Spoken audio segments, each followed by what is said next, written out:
I'm super excited to have Melanie here with us today. Hi, Melanie. So good to see you. Hi, good to see you too. Hi, great. So are you in Rochester still? I am. I'm still in Rochester. Great. Great. Well, so good to have you today. We've had two great speakers before you, a lot of learning, a lot of great video around robots, AI, machine learning. So before we get into some of the questions, can you tell us a little bit about yourself, some of the background that you have? Sure. You already did a pretty good job introducing me, so thank you for making my role easier.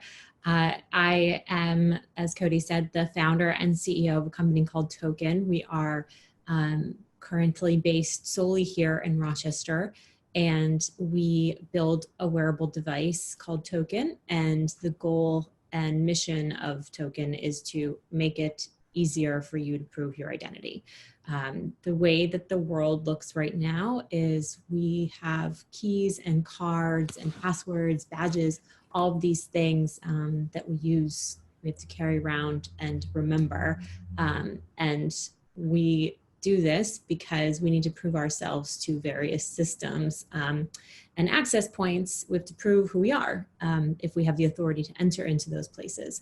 And it's getting really cumbersome, not just because we have hundreds of passwords, but because the way that IoT is moving, every system, every physical system that we traditionally use physical keys for is now much more dependent on digital keys.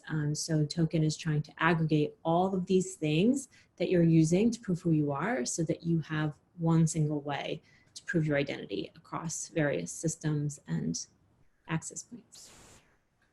Great. And what year did Token start?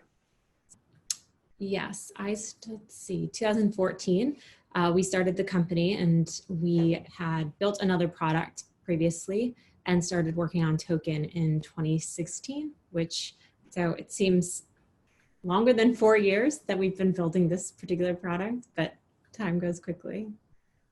Great. And you just launched your product, is that correct? Yeah, so we have been, like I said, we've been building this product for a number of years, but we just started shipping in the absolute best prime time we could have chosen, right in the middle of COVID. We obviously, none of us could have predicted that this was going to happen, but so be it, and we're dealing with it. But all those years and this one particular time frame is when we decided to launch. Yeah, I remember seeing on social that your product launched like right when COVID hit. How has COVID impacted that launch? Yeah, well, I would say, we kind of felt something was coming back in late December, early January, just because we purchased some of our components overseas, and usually with Chinese New Year, we see a shutdown. And we kind of hustle right after Christmas to get all of our orders in. But this year, a lot of our suppliers were signaling to us that they thought Chinese New Year would last a little bit longer, so we should prepare accordingly. And so we did that, which was great. And we didn't see a ton of supply chain issues globally, but we did. What we failed to anticipate was how hard COVID would hit us locally, and that was where we saw a lot of our challenges from our local manufacturers, and then also just consumer spending was down, and I'll talk about trust later, but new brands have a really hard time kind of garnering trust in an economic crisis. So all things that have happened before to other companies, and so there's a lot of learning out there that we've been able to pull from, and also our own learning as we get through this. Yeah, great. So with today's conference, we're really focusing around the technology when it comes to AI and machine learning. So how has Token and your background been in using these two amazing technologies? Yeah, so I would say I'll back up first and say that generally what we see is there's an evolution, a trend line, if you will, of new technologies. And early on, and the blockchain is a really great example of this, and I think one that many people can kind of identify and relate to, is very early on in a technology's life cycle, people feel the hype of it and they feel they're missing out. And so they work really hard to, you know, squish a square peg into a round hole without first really getting a good grip on what problems the technology can solve. A lot of times we see early on that we're just looking for the problem rather than identifying a problem and going to look for the solution. And I see that across a number of different technologies that emerge. So I think right now where we are as an industry, the phase of the technology's life cycle that we're in right now is, okay, we've all understood what AI and ML are. We understand what type of problems that they can solve, and there's now precedence for those types of solutions. So we stumbled on convolutional neural nets as a solution to a problem we were having. And so Token had a problem because we use biometrics. We use biometrics to secure your identity. And if anyone understands the biometric space, you basically take a scan of your fingerprint, and there's two methods of securing it. Either one, you put it up into a cloud and you have a template of your biometric data living in a cloud somewhere. And this is the method like the US government uses, for example. And last year we saw 54 million fingerprints hacked that way. So putting that type of private secure data in a cloud is not advisable and something that we were resistant to. The other method is putting it on your phone. So localized storage, which is what Apple does, and a number of other companies that take your biometric security very seriously. This is a limiting factor. If you think about biometrics, and Apple devices are a good example. I have my biometrics stored in here. I'm on a MacBook Pro right now. When I want to sign into my laptop, I use my fingerprint. I have an iPad, I use my fingerprint, but there's no communication between any of those devices. I have to re-register every single time I get a new device. And that's because Apple doesn't trust your biometrics in the cloud. And that's a very wise decision for the place that we're in right now. So what Token has done, realizing that's a limited factor, we need for you to be able to use your biometrics as a key, as your security, as a method of securing your private data, that we weren't willing to compromise and put that information in a cloud.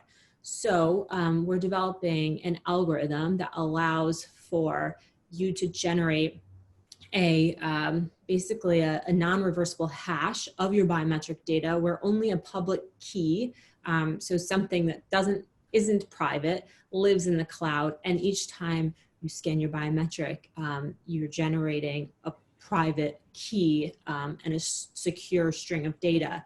And without going into too many technical details, I realize I probably already went deep and lost some people, but the important thing about developing this type of technology is that we need to learn scan after scan after scan what important minutia points, what important data points in a fingerprint there are, and which of those we need to keep and which we need to discard. And so we use convolutional neural network to start training our algorithm to identify those key elements. Wow, that's so interesting. So what is included with biometrics data? Is it just your fingerprint, or is there other parts to that? So for Token, we rely strictly on your fingerprint biometric. And that really just comes down to the fact that it has the largest body of research around it. We've been using it the longest. And so if you're looking at using biometrics for the purpose of security, it's really important that you have a lot of data to pull from so that you can understand vulnerabilities. So we've chosen to go that route. Very cool. And with security being such a critical component to the token technology, in your opinion, what types of security vulnerabilities or unique risks do you see with the growing adoption of AI and ML? Yeah, so I think that the more that we rely on these systems to do offensive security or to do defensive security, the greater the benefit is for someone to hack into the network itself. So there's an incentive there. And whenever there's an incentive, you have to somehow curb it. You have to, that's your kind of single point of failure. And so I think that there's a couple of different ways to look at the issues. One is around just the algorithms themselves. So the systems, what's being used, what kind of data points are being used to teach these systems. And I think there's security issues. There's also the human element as well. So we as humans have biases, and those biases are reflected into the data points that then go and teach these networks. That is the unintentional, I think, for the people who are working on these technologies, I don't think there's the intention to corrupt the data. And then on the other side, I think you're looking at people who are misaligned and do have bad intent. And those people are using techniques like data poisoning, where you slowly start feeding bad pieces of data into the algorithm without even touching the algorithm itself, start feeding bad data points in that then corrupt the whole database.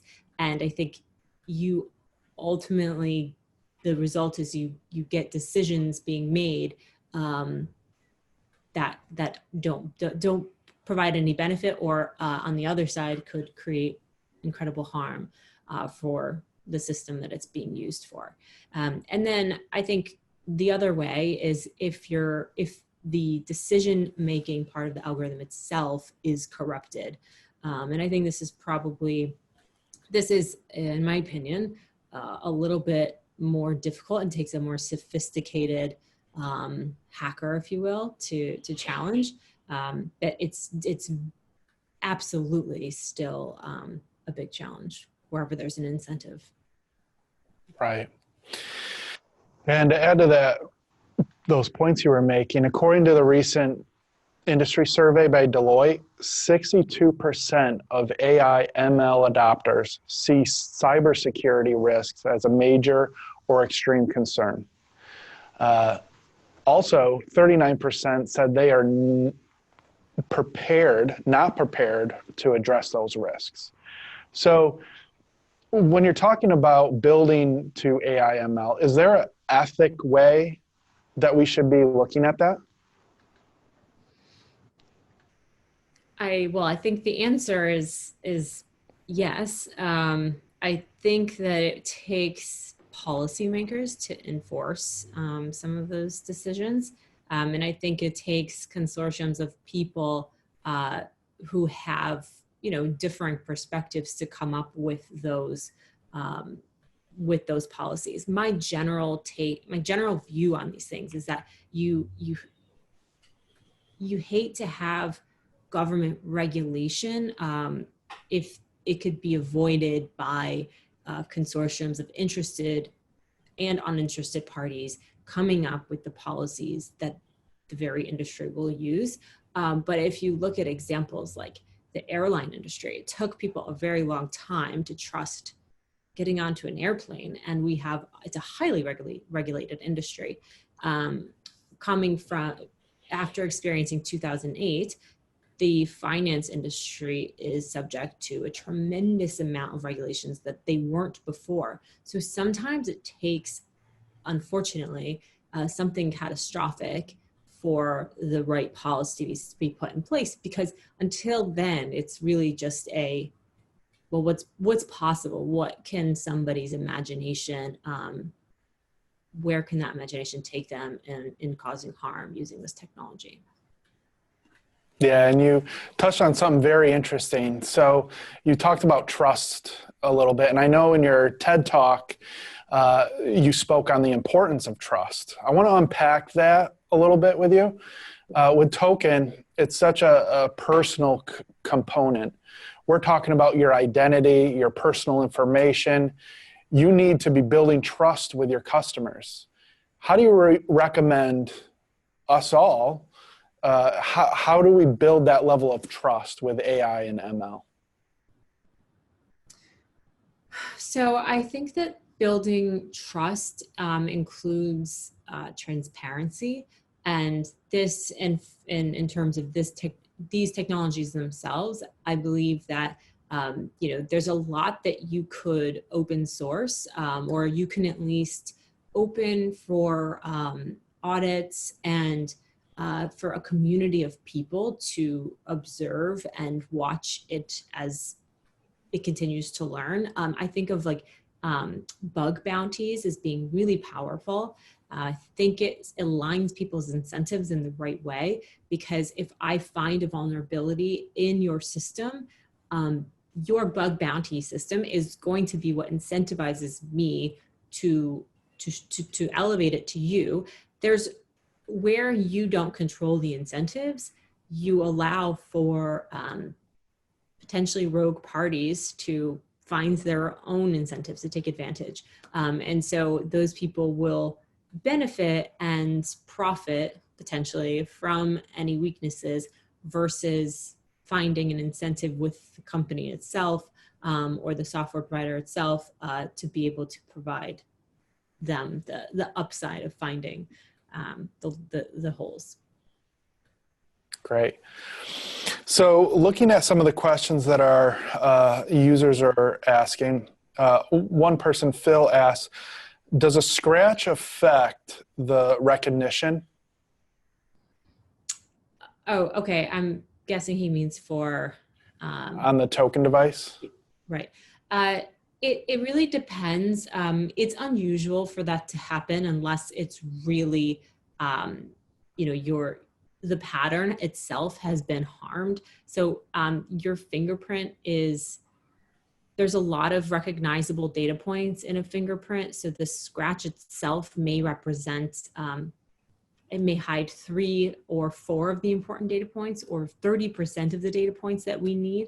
But ultimately that might not be, that may not be enough to fool or to give you a false negative. Right, gotcha. And what are some of the devices that you see token securely opening? And what's that future look like? Yeah, so right now you can use token to make a payment. You can use it to get into your building. So if you have one of those white access cards that you tap against an access point as you're walking into work, you can use it in place of that. And you can also use it, I don't know who lives in the city, but you can use it to ride public transport in place of your Metro card. And then by the end of Q4, fingers crossed, you'll be able to use it to replace your passwords. And so those are the things that are already built, and then and will be by end of Q4. And then next year, you'll be able to use it for some what we call residential features.